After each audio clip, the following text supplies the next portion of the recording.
Na mimi nichukue nafasi hii kwa niaba ya mkuu wetu wa mkoa wa Kilimanjaro, Mheshimiwa Nurdin Hassan Babu. Kimsingi ilikuwa awepo hapa, lakini ana majukumu mengine na ameshindwa kutokea hapa, lakini si kwa sababu hatambui umuhimu wenu. Ni kwa sababu tu amepata dharura asubuhi hii na kuna majukumu mengine amejitokeza. Kwa hiyo la kwanza akanambia kwamba nenda kwa vijana wangu wape salamu nyingi sana za mkoa wetu wa Kilimanjaro. Kwa hiyo pokeeni salamu kutoka kwa mkuu wetu wa mkoa. Anathamini sana hichi ambacho mmekifanya na alitamani sana angekuwa na ninyi katika paredi hili la asubuhi la leo.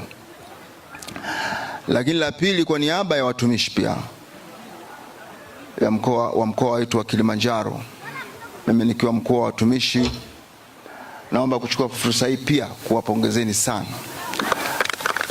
Na kwa niaba ya wananchi wa mkoa wote wa Kilimanjaro, mmefanya hivi kwa sababu mmetupa heshima kubwa sana sisi wana Kilimanjaro. Ushindi huu ambao mmeupata ni ushindi wa mkoa wa Kilimanjaro na mmetupa heshima kubwa sana sisi wananchi wa mkoa wa Kilimanjaro. Kwa hiyo kwa niaba ya wananchi, kwa niaba ya watumishi, mpokee salamu hizi na mtembee kifua mbele mkijua kabisa kwamba wananchi wa mkoa wetu wanathamini sana mchango wenu ambao mmeuleta katika mkoa wetu wa Kilimanjaro kwenye sekta ya michezo. Niseme tu kwamba sekta ya michezo ni sera mahususi ya serikali ya awamu ya 6 ya Daktari Samia Suluhu Hassan. Serikali inathamini michezo, ndio maana tuna wizara ya michezo, lakini pia tuna maafisa michezo katika halmashauri zetu na maeneo mbalimbali. Hiki ni kiashiria mahususi kabisa kinachokupa picha kwamba serikali inathamini sana michezo. Kwa nini? Kwa sababu michezo ni afya.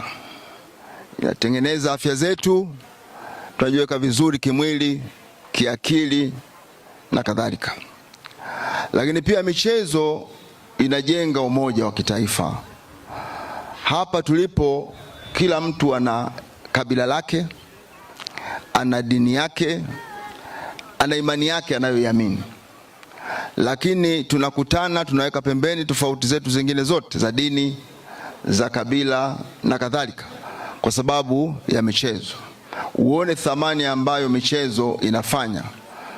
Michezo inatuunganisha kama taifa, inatuunganisha kama wananchi. Kwa hiyo huo pia ni umuhimu mkubwa sana wa michezo. Lakini pia michezo, kwa nizama za sasa hivi, michezo ni uchumi pia. Michezo ni ajira. Michezo imewafanya watu waendeshe maisha yao kwa kujipatia vipato na kupata hata mafanikio makubwa sana ya kimaisha kwa kupitia kwenye michezo. Kwa hiyo faida za michezo tukianza kuzizungumza hapa ni nyingi sana. Kinachotakiwa sisi kama wana michezo, tuendelee kuimarisha michezo, tuendelee kuimarisha timu yetu hii ya Uhuru Veteran, iendelee kuwa timu bora zaidi, na muendelee kushiriki katika mashindano haya kila yatakapokuwa yanatangazwa. Nimeambiwa kwamba kwa mwaka huu kuanzia mwezi wa 8 mtaanza tena mchakato.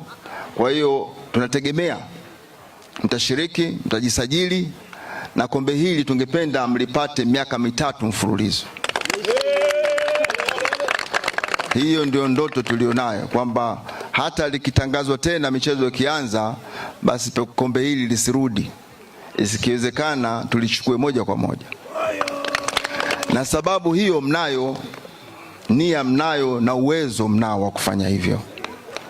Wito wangu, ningependa kutoa wito kwa wadau mbalimbali wa maendeleo, makampuni, taasisi mbalimbali, ofisi mbalimbali ziweze kutoa ufadhili na support kwa timu yetu ya Uhuru Veteran na timu zingine mbalimbali katika mkoa wetu, kwa sababu michezo hii ni gharama. Wana michezo hawa ambao wanashiriki mashindano haya wanaingia gharama kubwa, vifaa vya michezo, lakini posho wakati mwingine wanalazimika kusafiri na kuziacha familia zao na mambo kama hayo. Kwa hiyo tunatoa wito sisi kama viongozi wa mkoa kuwaasa wadau wa maendeleo wachangie maendeleo ya timu yetu hii ya Uhuru Veteran itakaposhiriki mashindano yajayo, lakini pia na timu zingine zote ambazo zitashiriki katika mkoa wetu. Huo ndio wito ambao tunapenda tusisitize kwa wadau wote wa maendeleo katika mkoa wetu. Kwa kufanya hivyo, watakuwa wanaienzi serikali, wanaisupport serikali ya Daktari Samia Suluhu Hassan, ambayo michezo ni sehemu ya jambo muhimu ambalo serikali inafanya kwa ajili ya kuwapa tabasamu wananchi wake. Kwa hiyo ndugu zangu, mimi niseme kwamba leo sio siku ya maneno mengi, leo ni siku ya furaha, na sisi wana Kilimanjaro mmetupa furaha, mmetupa raha, basi tusherehekee kwa pamoja. Amezungumza hapa mwenyekiti kwamba baada ya hapa kutakuwa na swala la kwenda kuufinya. Kwa hiyo twende tukaufinye, tukapige pilau, basi tufurahi tu kwa pamoja. Asanteni sana, niwatakie kila laheri katika mashindano yajayo ya veteran ambayo yataanza mwezi wa 8. Asanteni sana ndugu zangu.